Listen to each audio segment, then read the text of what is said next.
it's Ashley. I hope you had an amazing week.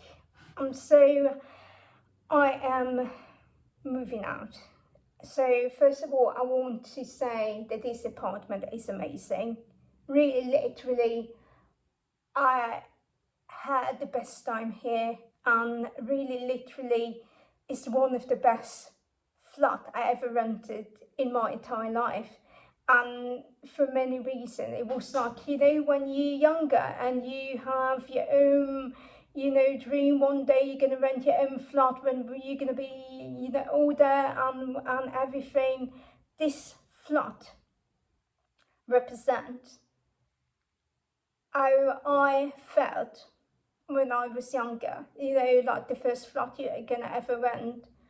And this flat is all that it is, and I'm so grateful, really, literally, for everything, like literally for everything. But I felt I'm a little bit stuck, and after a while being here, I felt stuck, and one part of me wanted to stay a bit longer. One part of me know that if I stay a bit longer, I continue to feel this way.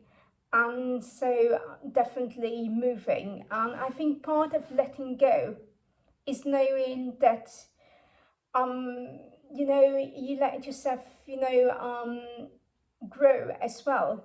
When you hold things up, you're not really growing and you're not really developing. If I'm gonna come back and rent it again, absolutely yes, I am in love. This is the best apartment ever. I even texted on my friend, I'm in love with the flat and everything, but it was really difficult because this particular town is well known for summertime. So if you come here for summertime, like, it's going to be booming. Like, all the business is going to operating. It's going to be lots of people in the street. I came off season to this amazing small town, and everything was closed, nothing was operating. Even on Friday when I wanted to go somewhere, grab a bite, it was only like maybe 3 restaurants in the area, but no any place to drink, no any place, to sit down and drink. So it was like really, really hard, and not knowing nobody, especially in this area, people don't speak English. So it's not like in England or any other country when people know English quite well. So you're going to make friends. It's really, you can walk in a beach for 1 hour and be by yourself completely. So it was really challenging for me to be really to be here for this part, because I'm very bubbly and friendly. Usually when you're bubbly and friendly and you want to be around people and you by yourself all the time, it's really, really tough and rough also. We had a few days where we have rainy days, it was pouring rainy, I couldn't go out, I couldn't do anything, so I was stranded at home, which was challenging as well. But the thing is, this flood helped me to learn so much about myself and about resilience and about how to manage other things in my life. And I'm so glad that I rented this apartment, and I'm gonna get out of so many apartments in the future. Just to let you know, I'm gonna let you in a little secret. So back in 2016, 10 years ago, I decided that I don't really want to rent for 1 year. So I used to take short rentals, and it was an amazing thing, because short rentals were like, you can take it for 2 months, live in this roommates. Oh, it doesn't work for you, great. You have two months to enjoy them. You can move to another one. And I know I'm not the only one who chose to live this lifestyle. I know a lot of people now there in the UK and also everywhere around, they don't want to rent for 1 year because what's going on, economically, but you can't trust anymore, your government and or your employer that you're going to have your employment next month or the next month after. So I've been really fortunate to find this flat and live here and have the time of my life and grow and learn, and I could do it another month, but something inside of me say it's time to go. So I'm going after. At the moment, I don't want to share exactly the city or the country, but I'm gonna say somewhere in Asia. And this is a really big story. For the past 2 years, I really want to go there. I've been there before COVID, back in 2017-18. I've been there, and I really wanted to go back again and be there again. And since 2024, I was planned to go there. I was doing budgeting and everything, and always choose something as stay in Europe in elsewhere and not go in. Before Christmas, 9 days before Christmas, my employer have a meeting with us, the workers, and laid us off. Let all of us off from work, and told us that by the end, on the 31st of December, we all of us unemployed. I got lucky because they gave me accommodation, but it touched to my employment. So, and I didn't have a lot of stuff there, so I flew back home, and I just left stuff in the storage unit that I own, and then I continued a little bit traveling and exploring. And my first destination was Kenya, and I was like so excited to go to Kenya, to Africa. I've never been there before. And let's say that go to Kenya was really hard for me. And it was like, for me, because I was afraid to go to Kenya alone as a woman, for a safety part. What I did, I find a program to volunteer with, and I was so excited to go there. When I arrived in Kenya, the program that I choose to volunteer with try to make me give them more money, and it was like literally unbelievable when somebody never told you of any cost, anything before, and then out of the sudden they say, it's going to cost you $40 to $70 a day if you want to volunteer in our program, and those information were not disclosed to me before. So I didn't like it. I didn't want to stay. But the kids always say to me, what about the kids? I said, I didn't care. I didn't came here to feel like somebody literally takes $70 out of my pocket and tell me to my face, oh, you came from Europe, you European people, you're a rich millionaire. And I didn't like this, condescending talk. There's somebody who don't know you and don't know what your finance is. Before I came, they told me that I would buy my own food, which I was really okay with this, but then they changed their mind and they tried to really milk me away to give them money. And where I stayed was far away from the school. All of that were not disclosed with me before, and I was so really shocked, because it's also culture shock. I've never been there before. I've never been in Africa before, so I didn't know what to expect. And so I decided that I don't want to stay. So I didn't even volunteer one day. I just left. And then when I stayed, it was the low season in Africa, so it wasn't the best with weather and everything. But I find a hotel room, and I decided that in this time, I don't want to stay. And also because I really felt uncomfortable, and for one reason is when I took the transportation back from the small village to Nairobi, it was a man who sat behind me and he grabbed my hair. And so I really didn't like it to be touched like this, and and it really made me very uncomfortable. And so I decided, okay, I'm not staying here. But I knew that I wanted to go to this part of Europe because I've been there before and I really like it. It's really amazing part of Europe.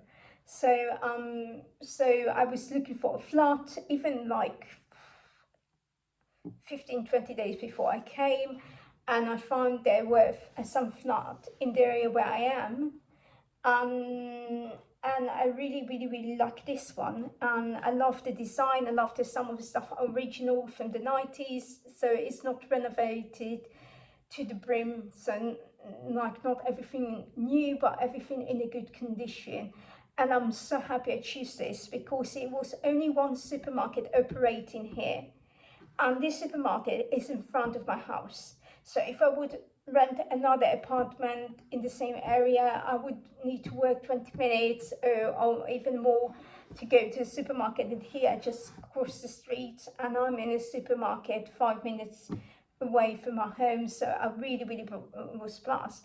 And the other thing I was blessed about this amazing apartment is that the wall here, a brick wall, and they're not like particle board wall. And when I rented before, it was always like, if you live in a city, you know what I'm talking about, for the past maybe 15-16 years, many apartments are split up apartments. So what happened is basically the landlord tried to cash a little bit more money, and they just built really thin wall between your room to your roommate room, and this is it. And you can hear them, like that little move. And here, this flat is like really bricks, so I barely hear my neighbors unless they leave the home, and this because our door is really close to each other, so they're really like close to one another. So so if they close the door, yeah, I hear them a bit, but if they're on a phone call inside their own flat, I don't hear anything. If they watch the telly, if they don't put it on the ice setting, I hear nothing. Like if they cook, I don't hear them at all. You know, I don't hear them cooking. And when I was living in accommodation for worker, we have really like a thin walls, and I could hear everything. So, and I'm the one out of all my roommates who woke up at 6 a.m. in the morning. So I needed to be also considerate that I have roommates who came later from a night shift. So like I needed to prepare everything before, so it's going to be like less noise for them. And here I'm just enjoy it. I can cook, I can do whatever. I don't need to put something on the table and just lay it down so quietly, because I don't want somebody else to hear it in the room because they're asleep, because they came for a night shift and everything. So for me it is what it is. Now, how is related to all the things that I talk about, narcissism, and how it's helping me. So this month, when I was laid off and basically I have time to be with myself, of course I do more research about my condition, and I learn a little bit more tools and skills that are going to help me in the future. But more than that, it's helped me to understand more things. When you're not at work, when you're not worried about paying bills so much, you can be content with your life and you can enjoy your life. So I can tell, because I was so sick for so long and I'm now taking pills. I can literally see in this month that I was renting and I was not at work, I was not renting something that was not comfortable for me, that I was able to sleep well at night, which was really amazing. And also I can see really change in my health. Really changing my health. I can see a little bit more improvement, which I'm so excited. And this is the reason I took the house. So for me to rent somewhere like this, it was my dream. So it's like really a dream come true for me. And I was walking around, I was walking for 2 hours each way, and I was walking around this area, and the area is just amazing. When we had days that I could walk. But it's not easy for me to let it go, and this is a video about letting go. And I thought about a lot of things that I let go this year, and one of them, I was in trauma bone relationship for so long, and I would defend the other person. I literally defend them and defend them to the brim. Like, really, if you would say something about them, I would defend them and say, no, they're good people, they have hard childhood, this is this and that. And even when I was alone with myself, I didn't let this affect who I am and what I am. And being here saying, no, I'm not going to dwell into an old way of me. Oh, you're alone, so you look for their company or text them and talk to them. No, I didn't do that. This was really, really good, I think, exercise of say, okay, I let it go, and I let it go from so many ways. And what else do I need to let go besides this apartment? And this is something that I ask myself. What else do I need to let it go? And also, when you lose a job, usually you start to look for a new one immediately. And I did it. When I came here, I sent CV, I received a few phone calls. I even got accepted to one project. And what happened is like really bad communication that made me think, oh, this is maybe not the place to be. So I'm going to share with you. So I got a phone call like almost 3 weeks ago on Friday. And it was quite late, like it was like 7 o'clock at night. And they interviewed me by the phone and said, we want you, but we're going to send you the contract by Monday. And I said, okay, perfect. Monday arrived. I didn't hear from them. Nothing came through. And I find myself, sending an email and say, hey, you promised me to give me a contract. What's going on? And then I started to talk to a lady who corresponded by an email. And it came to a point that I was confused, completely confused. And I say, can you please call me? I'm confused. I don't understand what's going on. And because they told me one thing on Friday and on Monday it was different things. So I was like confused, how thing goes. So I called this lady, asked a bunch of questions, and I level English because I'm living in Europe now. I level of English was like basic to none. And everything I needed to ask, I need to ask even twice or 3 times because she didn't get it. And some of the answers were not correct or was not related to my question. And then she told me, all right, so I'll give you another phone number. They know English better, they can explain everything. So I called this phone number and I talked to the lady, and the level of English is like none, just none. Like you can understand that she don't understand half of what you're asking. And then she sent me the contract finally. It was like on Wednesday. Like I really chased them for 2 days. And then she sent me the contract in Polish. And I said to her, my Polish level, I'm studying Polish, but my Polish level is not high. Can you send me a version in English?